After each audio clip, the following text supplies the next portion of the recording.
साथियों, आज बजट सत्र के प्रारंभ में मैं समृद्धि की देवी मां लक्ष्मी को प्रणाम करता हूं।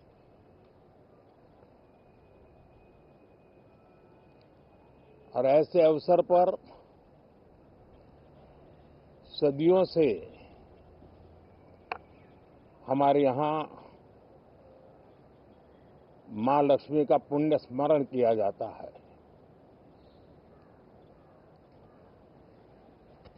सिद्धि बुद्धि प्रदे देवी, सिद्धि बुद्धि प्रदे देवी, भुक्ति मुक्ति प्रदायिनी, भुक्ति मुक्ति प्रदायिनी, मंत्र मूर्ते सदा देवी, मंत्र मूर्ते सदा देवी, महालक्ष्मी नमोस्तुते, महालक्ष्मी नमोस्तुते। मां लक्ष्मी हमें सिद्धि और विवेक देती है, समृद्धि और कल्याण भी देती है। मैं मां लक्ष्मी से प्रार्थना करता हूं कि देश के हर गरीब एवं मध्यम वर्ग समुदाय पर मां लक्ष्मी की विशेष कृपा रहे। साथियों, हमारे गणतंत्र के 75 वर्ष पूरे हुए हैं।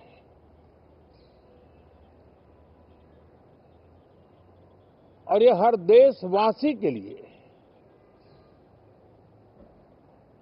सर्वाधिक गौरवपूर्ण है और विश्व के लोकतांत्रिक जगत के लिए भी भारत का ये सामर्थ्य अपनी एक विशेष स्थान बनाता है। साथियों, ये देश की जनता ने मुझे तीसरी बार ये दायित्व दिया है और इस तीसरे कार्यकाल का ये पहला पूर्ण बजट है।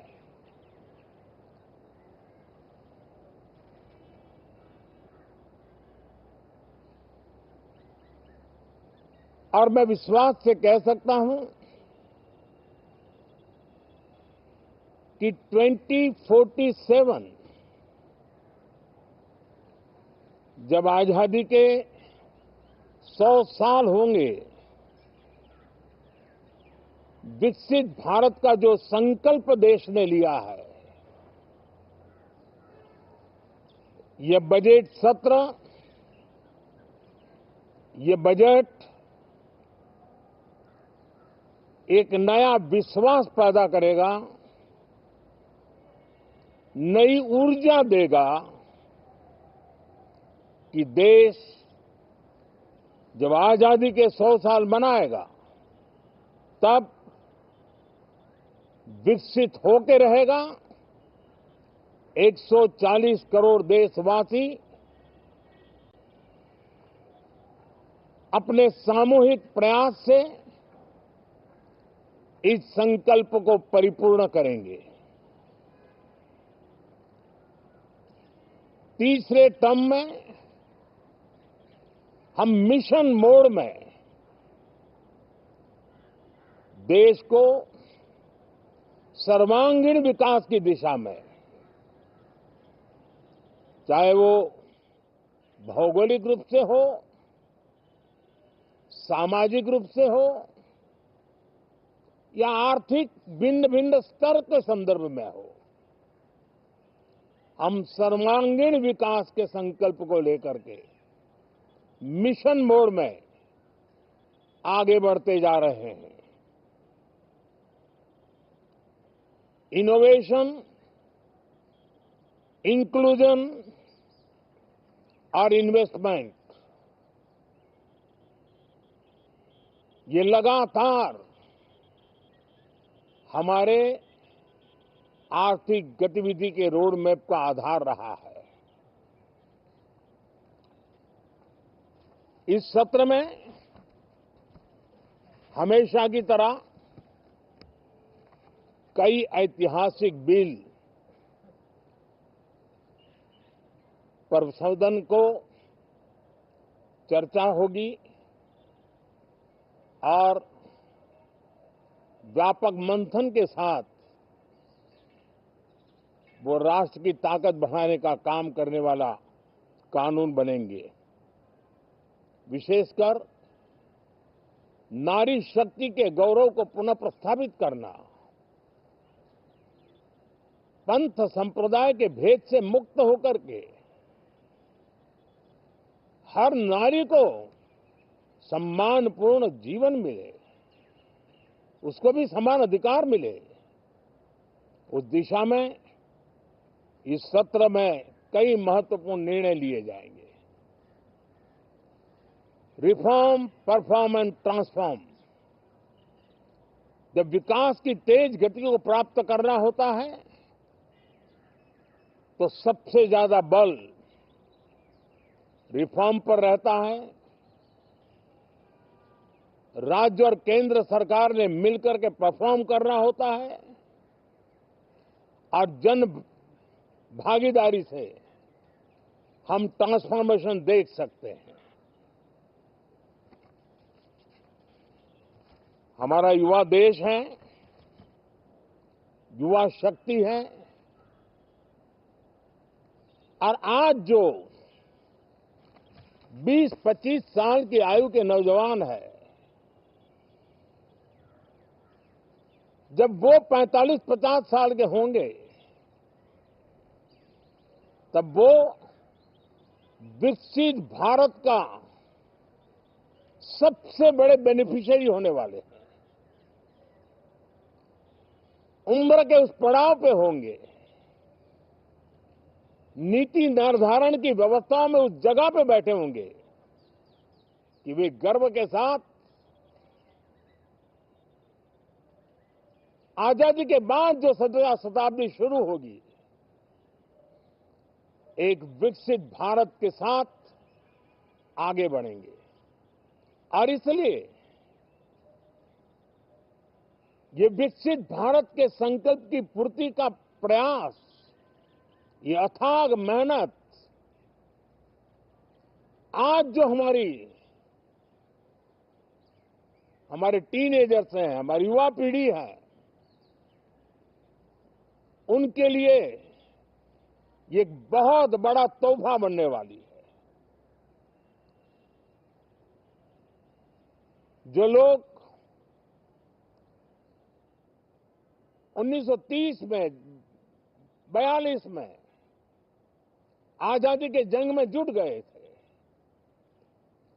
पूरी देश की युवा पीढ़ी खप गई थी आजादी के जंग में, और उसके फल 25 साल के बाद जो पीढ़ी आई उसको नसीब हुए। उस जंग में जो नौजवान थे उनको नसीब हुए। आजादी के पूर्व के वो 25 साल आजादी के जश्न मनाने का अवसर बना। वैसे ही ये 25 वर्ष समृद्ध भारत, विकसित भारत, ये संकल्प से सिद्धि और सिद्धि से शिखर तक पहुंचने का देशवासियों का इरादा। और इसलिए बजट सत्र में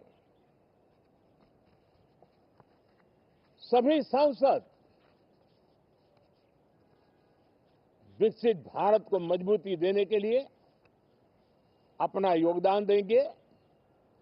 विशेष करके जो युवा सांसद है उनके लिए तो सुनहरा अवसर है क्योंकि वो आज सदन में जितनी जागरूकता, जितनी भागीदारी बढ़ाएंगे और विकसित भारत के जो फल है वो तो उनकी नजर के सामने देखने को मिलने वाले हैं। और इसलिए युवा सांसदों के लिए एक अनमोल अवसर है। साथियों, मैं आशा करता हूं कि हम देश की आशा आकांक्षाओं के इस बजट सत्र में खरे उतरेंगे। साथियों, आज एक बात आपने जरूर नोट की होगी, मीडिया के लोगों ने तो जरूर करनी चाहिए। शायद 2014 से लेकर अब तक शायद ये पहला पार्लियामेंट का सत्र है कि जिसके एक दो दिन पहले कोई विदेशी चिंगारी नहीं प्रगटी है। विदेश में से आग लगाने की कोशिश रही हुई है।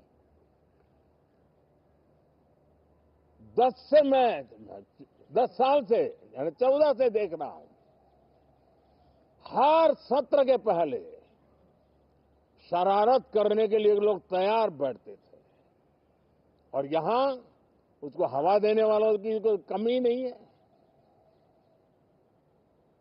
ये पहला सत्र मैं पिछले 10 साल के बाद देख रहा हूं कि जिसमें किसी भी विदेशी कोने से